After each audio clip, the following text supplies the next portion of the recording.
to split fiction? Anyways, this game broke containment. There was people who have never talked about games before talking about games because of this game. You know, when in doubt, blame Electronic Arts. So much of the coverage for this game I've heard is just people complaining about it. Yeah, no, this game ain't winning.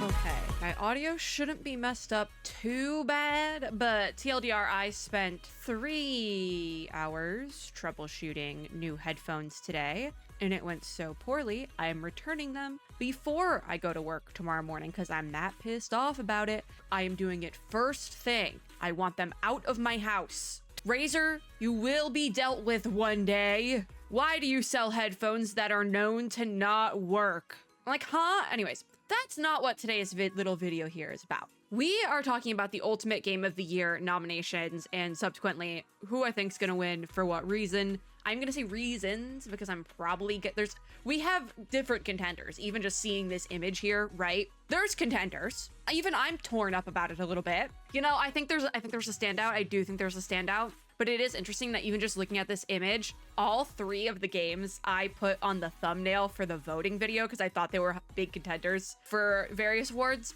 All 3 of them are on this. My prediction abilities are already coming in a little bit clutch. Okay, so we're gonna take a look at the Ultimate Game of the Year award predictions bits for the Golden Joystick Awards 2025. We have done this in past years. I think I usually forget about Ultimate Game of the Year because it kind of just comes up on you. You have like a week to vote. And I'm literally recording this video like the day before it's over. We already voted for everything else. I am hopefully in the process of uploading various short form versions of the voting video because it was quite long, so I want to do a short form versions.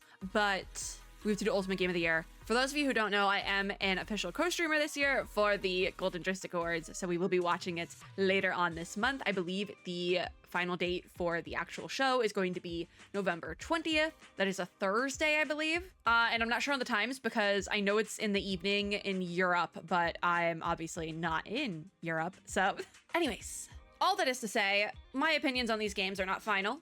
Or like not like the end all be all of gaming. I just have a very good track record of guessing what's gonna win at a games award show every year without fail. I used it as a party trick last year. So like last year, that was my party trick, guessing all the winners for the Game Awards. This isn't the Game Awards, but it is similar. We do this for the Game Awards too. Anyways, we're gonna take a look at the Ultimate Game of the Year winners. I'm gonna show you guys who I'm voting for. Obviously, I kind of already have an idea. And looking at this image, if you've been on the channel for any amount of time, you can probably tell what I'm personally voting for. But let's start voting. So yes, we can choose up to 3 options and rank them. Number 1 will be our favorite and the last is our least favorite, but like still one of our favorites. So we get a top 3, which is going to be fun. I do like that we get a top 3 specifically for the Golden Joystick Awards because trying to pick one, like a singular one at the Game Awards every year, sucks a little bit, but they have less of a selection. So we're gonna go through all of the titles. Starting off, we got a AAA, Indiana Jones and the Great Circle. Now, I don't think this one is going to win. Not that it's a bad game. I just think that there's going to be, like, literally the very next game is Clair Obscura. And if you watched the main voting video, you would, interesting that what happened to Split Fiction. Anyways, if you watched the main voting video, I kind of had a running rule that if Clair Obscura Expedition 33 is nominated for something, there's a very strong chance it's going to win that something, because this broke containment. Clair Obscura Expedition, well, you know what? We'll get to that in a second. We have to talk about Indiana Jones, right? Indiana Jones and the Great Circle, I just don't think it's like up there enough. Like, I know it was a good game, but I don't think it's up there enough. I think it was even though Indiana Jones is not like a niche franchise, I still think it was like, you know, like there wasn't as much crossover. Like, I'm not personally somebody who ever really watched Indiana Jones growing up. And so it's just not a franchise I'm super into now. And for like, I didn't want to really get into the games for that because it just wasn't my wheelhouse. And I think that's like a very common sentiment for a lot of people because it is like from a larger franchise. And when you think of Indiana Jones, you don't really think of the games, you think of like the movies. So it's something like that, you know? I still think it's probably a great game. I have not played it personally, like I said. I still think it's probably a great game. It's definitely somebody's game of the year. But first of all, not mine, not voting for it. And second of all, I don't think it's going to win, but I do think it will probably get a decent amount of votes at the same time. All of these obviously are probably going to get very decent amount of votes. Anyways, Clair Obscura Expedition 33. I talked a lot about this in the actual voting video. I have not picked up Clair Obscura Expedition 33, TLDR, but it is a game that has been on my radar since well before it was released. I saw the first trailers they posted for this and was like, this game is gonna be something. You know, like this game is gonna go viral in some way, shape, or form, and it did. This game broke containment. There was people who have never talked about games before talking about games because of this game. The baguette outfit became like a Halloween staple this year. This game was like a cultural moment. The summer game, no, it was Gamescom. It was Gamescom. Gamescom had a performance section for this game. Like they played one of the songs at Gamescom live. I think it was Gamescom.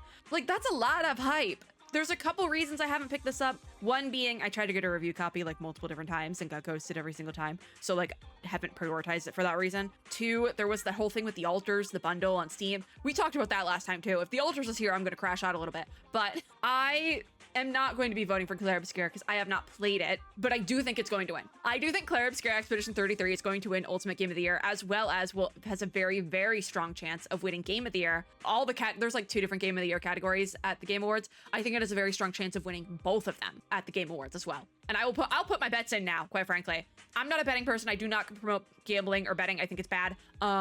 It's not even like in a like you do what you want with your money, spend responsibly sort of way. No, don't do it. It's bad. Point blank, period. Anyways, putting that out there right now because some of y'all will turn anything into gambling. Don't do that either. But putting my hypothetical bets in now that Clair Obscura Expedition 33 is going to win.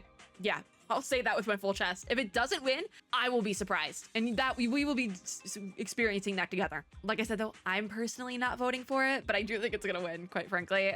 But we'll see. There's a couple of other contenders that could take it home in this category. So next is Split Fiction, which for some reason the image disappeared. I'm gonna chalk that one up to EA changing hands at current. So like, I'm just gonna blame that because, you know, when in doubt, blame Electronic Arts. But Split Fiction, I feel like if this was an award being done earlier in the year, Split Fiction would have had like enough recency bias to have it win. But one, the whole Electronic Arts debacle going on right now is definitely going to like dampen that a little bit. And two, Clair Obscura is nominated. And this is literally the category like for like what game took over this year, and it was Clair Obscura. So I don't think Split Fiction is going to win, but I do think it still has a very strong chance of winning in the multiplayer game category because this was a very popular multiplayer game this year. Hazel Light is kind of known for their multiplayer games. I think it's going to win that. I think it's going to win multiplayer. It has a very strong chance of winning multiplayer. I do think Mario Kart might be nominated in multiplayer, so there is that. Mario Kart might win, but Split Fiction definitely has a chance there. In Ultimate Game of the Year, not as much, but in multiplayer game of the year, yes, absolutely. Speaking of multiplayer games of the year, Peak. I actually think we might vote for Peak. Actually, it might be one of my votes. I have not personally played it yet, but I think hold on, I got distracted. I think there's a weird typo situation happening here. Developers Team Peak. I don't know if that's correct. Anyways, again, we talked about it in the main video, but Peak is a multiplayer game where you try to climb a mountain with your friends, and you can play it in single player. That is something I found out recently. This game is insane. Every time I see it being brought up, it's because they've added some new insane feature. Aggro Crab is a legend for that. And the development story behind this game is equally as insane as the game. So, unfortunately, again, I actually think this has a stronger chance of winning Ultimate Game of the Year compared to something like Split Fiction, mainly because of the reasoning that like it's more recent, it has that recency bias, and also I think more people, because Split Fiction was something I would call indie adjacent. It is a game made by a smaller team, as far as I know. I'm pretty sure Hazel Light is a smaller team, but it has EA funding, you know, like Peak was a game made by 2 very small teams, Aggro Crab and Landfall, in a game jam over the course of like a week, maybe 2. Like if we're talking indie, Peak is indie. And for that reason, it had a much lower price point, so many people were able to play it. I don't even think Split Fiction was I don't think it was priced at AAA prices. It might have been. I literally do not remember. It's been too long. But Peak, I think, is like a couple bucks. Well, I need to prove this. I'm not gonna look up Split Fiction. I don't want to do that one, but I will look up the price of Peak. Yeah, it's actually on sale right now for $5. The general non-sale price being $8. It has 81,000 English reviews. That's just in English. Yeah, I think I genuinely think Peak does have a chance of winning Ultimate Game of the Year. I don't think it is because of Clair Obscur, but I do think it's going to be like second or third place up there. Like Peak is going to be up there, I'm pretty sure. So we love Aggro Crab. We love Peak here. We do. We support indie games. I do think it has quite a big chance. Interesting though, on the next one here, Blueprints. So again, like every other game, talked about Blueprints in the original voting video. Tried to get a review copy, did not get a review copy. So I haven't had the chance to play it yet, but I don't think Blueprints, like, it was interesting that this game, I saw it kind of get big in like streaming spaces a little bit. I saw people I would not have expected to streaming this game. So that was really cool, but I feel like it's been a minute. I feel like I don't really hear anyone playing it anymore or like talking about it. I don't think Blueprints is going to win. I'm not voting for it because I haven't played it, but I genuinely don't think it's going to win. And that's not, again, doesn't mean it's a bad game. I just think there's other stronger contenders in the category. And Blueprints is definitely like an underdog in this category. Not as many people played it. It has been a minute that it's been out for. So like, I'm not really hearing even the recency thing, I'm not really hearing a bunch anymore. So I don't think Blueprints is going to win personally. And I kind of have similar sentiments about Ghost of Yotei. Now, Ghost of Yotei, I didn't even try to get a review copy for. I don't even think there was a way to do that. It's Sony. So like, this is a AAA title, right? A lot of people really love this game, but there's also I would say louder group of people who really hate this game for the sole purpose that the protagonist is not a man, which is weird to say the least. So much of the coverage for this game I've heard is just people complaining about it for like stupid reasons, quite frankly. That might make some people upset, but like, I'm recording this video at 9:56 at night. I have spent the entire day crashing out over these goddamn headphones, and I'm over it, okay? So I think Ghost of Yotei, I still want to play this. It looks like a great game. I actually don't think, is it on Steam? Because this was the sort of one, because it's Sony, I'm like, is this even on Steam? I don't think it's on Steam yet. Yeah, okay, so I was like, what? Yeah, it's not on Steam yet. Wow, that's why I didn't try to get a review copy or anything. Yeah, no, this game ain't winning. I don't even think it's gonna come close. Also, when you look up Ghost of Yotei on Steam, you just get adult games, if anyone was curious, because I just found that out the hard way. But yeah, this is not winning just because it did not have a big enough rollout yet. The fact that it's nominated almost feels like a slap in the face because it's like, the only way you can play this game right now is on PlayStation 5. So like, be so for real.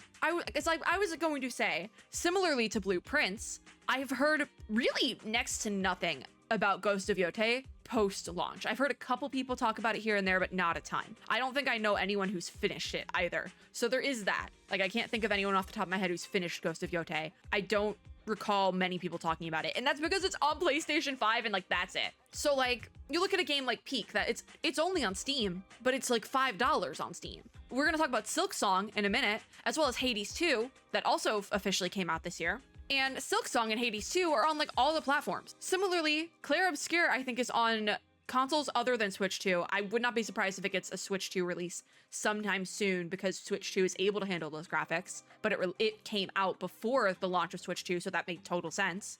Even Indiana Jones, I believe, is on PC and some consoles. It's coming to Switch 2. Just based on the fact like not enough people have played Ghost of Yotei for it to win Game of the Year. Because if you're only going to be on one platform, it has to be Steam at this point. Epic Games, maybe, but like it has to be PC if you're only going to be on one platform. It can't be PlayStation. Especially like PlayStation 5 that like, yes, it's easier to get a PlayStation 5 now. They're actively on store shelves, but they're still expensive as hell. It's similar to how like we're getting a lot more games on Switch now because Switch 2 has a higher like graphics capability. But at the same time, the Switch 2 is also expensive as hell. I would know. I bought one. I'm staring at it right now. It is literally right beside me. It's rough out there right now. Not everyone has the money to spend on like a $500+ console, right? Because my Switch 2 after sales tax came up to like $489, I think. And I didn't get any of the accessories. So it's just, and I know PlayStation prices are very similar, if not more. So it's just like, Ghost of Yotei can't win. Not enough people have played it yet. Once it gets like a re-release on Steam with like how they did with Ghost of Tsushima, I think it has a very stronger chance of winning awards. But now that I think about it, yeah, Ghost of Yotei, I was like, why haven't I played this yet? Only on PlayStation. So it's unfortunate that Sony rolled it out that way, and Sony tends to roll out their exclusives that way and make them like almost hyper exclusive. And it just sucks. It sucks for the people who worked on the game. Like, it's sucky, you know? So I would not count on Ghost of Yote winning. It might get like enough votes to be like in the top 5 or something, but I wouldn't count on it winning. And it has nothing to do with the game itself, but just the fact that you like can't play this unless you have a PS5, quite frankly. Moving on then, we have 2 of my favorite contenders that I will be voting for, this one and the one after it. But we're going to talk about Hollow Knight Silksong first. I ended up buying Silksong on my Switch because I bought Hollow Knight on a Steam sale a couple months ago, started it, absolutely adored it. I haven't finished original Hollow Knight, but I bought it on PC and was trying to play it with keyboard controls and still like adored regular Hollow Knight. So when Silksong came out, I was having a bad day. I was depression spiraling, I'm not gonna lie. And so that weekend, I decided like, you know what, I'm gonna pay $20 and buy Silksong on my Switch. And I was like, I'm just gonna play it on my own. I'm not gonna record it. I played the first 20 minutes, fell in love with it, dug my way out of my depression spiral, and recorded like 2-hour-long videos back to back for Silksong. Those will be going up sometime next year just based on my current upload schedule. I started then, I did a whole nother video. Like I have like 3.5 Silksong videos just waiting to go up, quite frankly. It's safe to say I really like Silksong. I think the trailer, the release trailer, I was surprised at the announcement date trailer thing that they had at Gamescom was not nominated for one of the best game trailers this year. In fact, I think that was personally my best game trailer this year, just because it was something that no one was really expecting. Like it was announced Team Cherry would be saying something, but I don't think anyone expected it to be a release date and for it to be so soon. So Silksong is gonna be one of my votes. I think I'm gonna give Silksong my second spot. For the sole purpose that Hades 2 is the next game nominated, and I have talked about Hades 2 ad nauseum, just the franchise in general. I've talked about Hades 1 and 2 ad nauseum on the channel before, because Hades 1, right? I absolutely adore it. It is to this day when it's still one of my favorite games. I have it on Switch and have played it not as much as I did last year alone. I got 60 hours in Hades 1. Maybe it was 2023. I can't remember if it was 2023 or 2024 that like that year alone I had 60 hours. So like just goes to show you, like I bought Hades 1 in like 2020. Like I have had it for a while. So when Hades 2 was put into early access, I immediately bought it on Steam. I haven't picked it up. I did a couple of early access videos, played a little bit in early access, have not really picked it up since because I prefer to play Hades on my Switch. I have played Hades 2 on Switch. This was the very first game. I beelined for the booth for it at the hands-on Switch 2 demo event earlier this year. Beelined. Hades 2 was the first game I had to play, and it was the first one I played. It plays very well on Switch 2, I will say that. I still need to buy my Switch 2 copy, but I keep putting it off because I'm like, it's not the right time. I must wait for the right time. I'm a little bit upset because I've heard some mixed opinions about Hades 2, the ending of Hades 2. I'm probably gonna like it regardless of how it ends, quite frankly. I love this franchise. Oh my God, Supergiant Games is doing like a live music concert event in London. I need them to bring it to the US so bad. I know I don't want to be in the US right now either, but please, I need this concert event, please. Okay, so you can tell what my number 1 is going to be. It's Hades 2.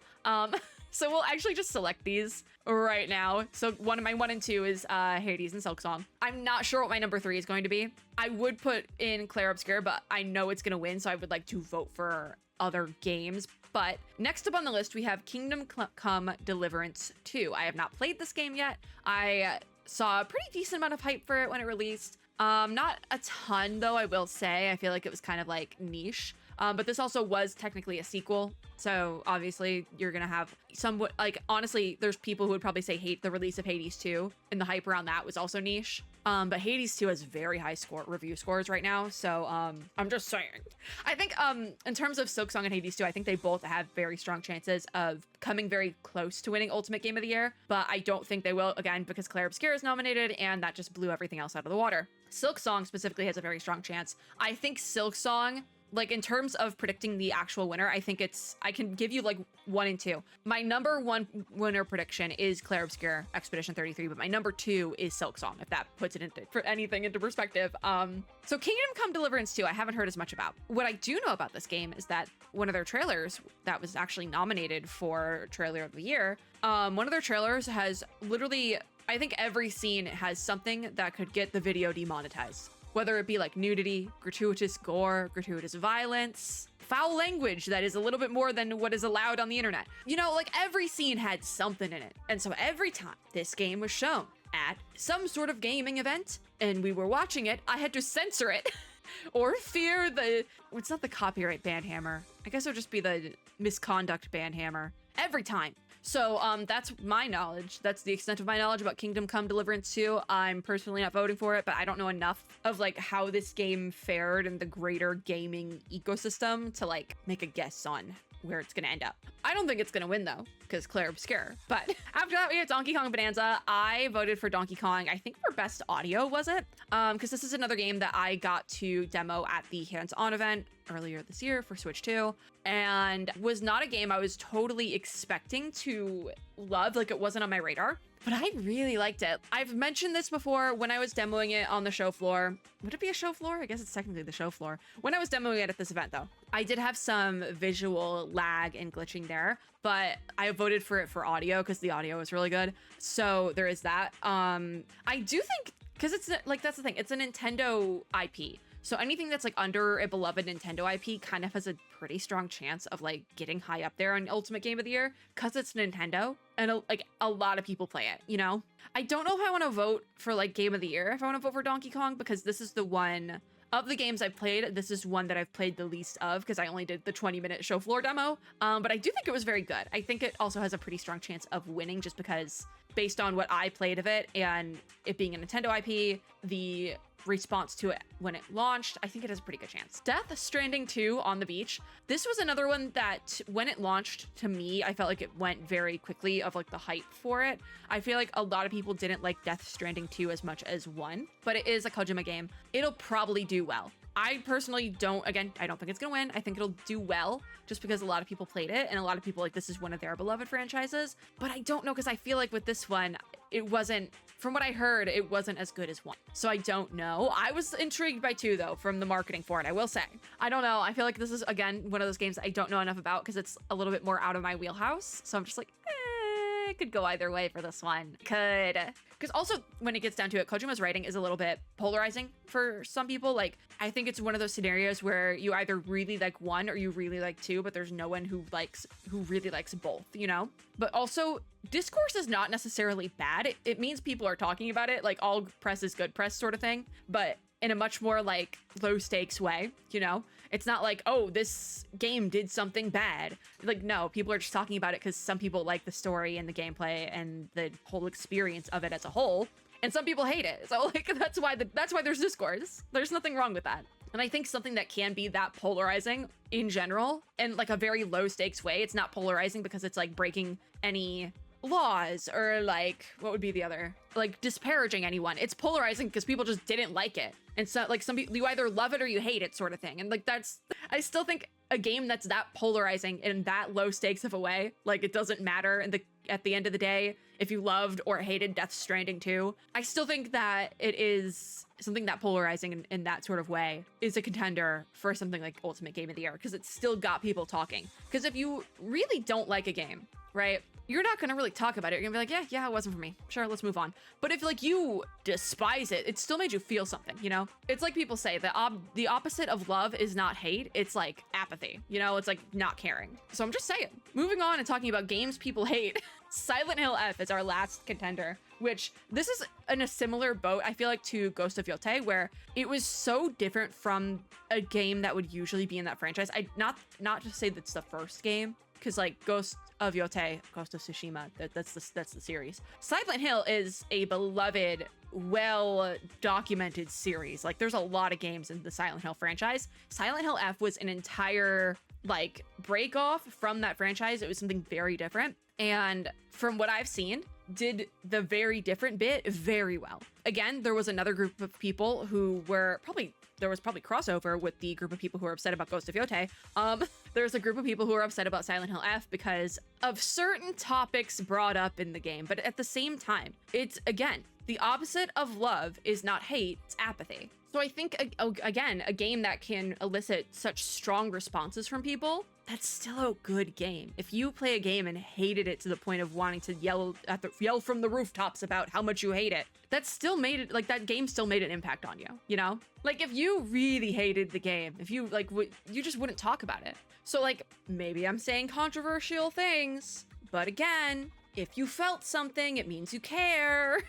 So I feel like we got a lot of games this year that have basically that, you know? Like if you hated it that much, you just wouldn't talk about it, you know? But if a narrative can be strong enough that there is some sort of like cognitive dissonance as upon playing it, or like you learn something from it, or you don't agree with something in it, I think that's a game worth talking about, and maybe that is a game of the year contender, you know? I think in the case of this year, I think we got a lot of very story-heavy games that kind of exemplify that. We had Silent Hill F, Death Stranding to a certain degree, Ghost of Yotei, Peak not so much.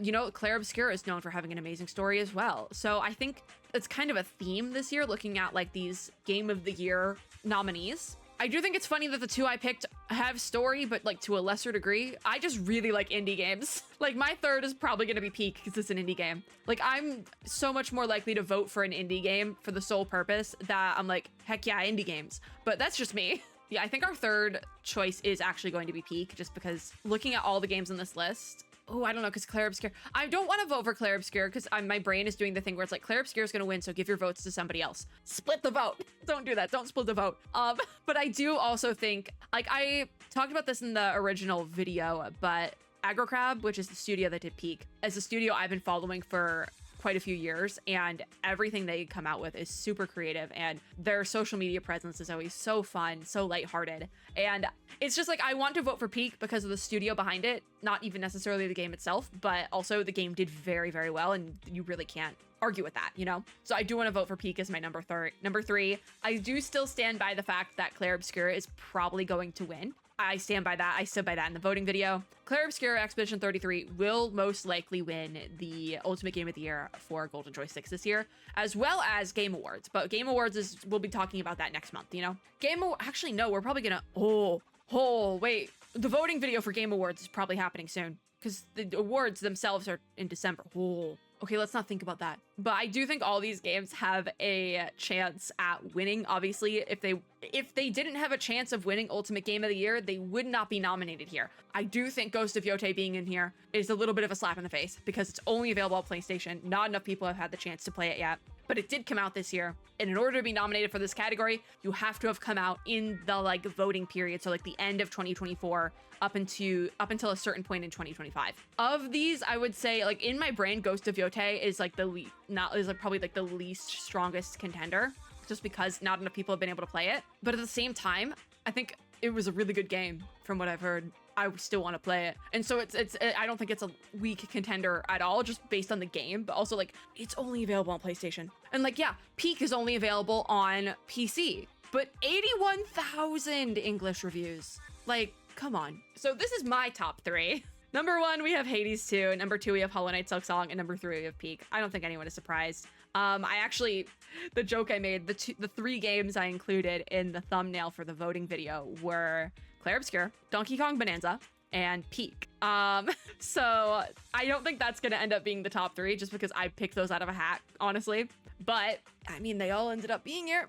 I think even if because three like game covers fit the best. I think actually Silent Hill F was one I wanted to add, but they're like the thumbnail kind of just like fit well. I don't remember what because I wanted to do 5 game covers on that title, but 3 ended up working out really well visually. So I just kept it there. A little bit of behind the scenes here. I don't remember what game number 5 was. It was probably going to be like a gacha game or something just because it fits with the channel. But like it was probably going to be Star Rail or something because I was thinking about Star Rail. You know, we had the deletion marketing. So yeah, this is my top 3. We're going to submit our answers. Yippee, there it is. Okay, so we actually have times this time. So the winners will be announced Thursday, November 20th at 4 p.m. GMT, which is 11 a.m. EST. I was wrong. It's not the evening. It is the afternoon.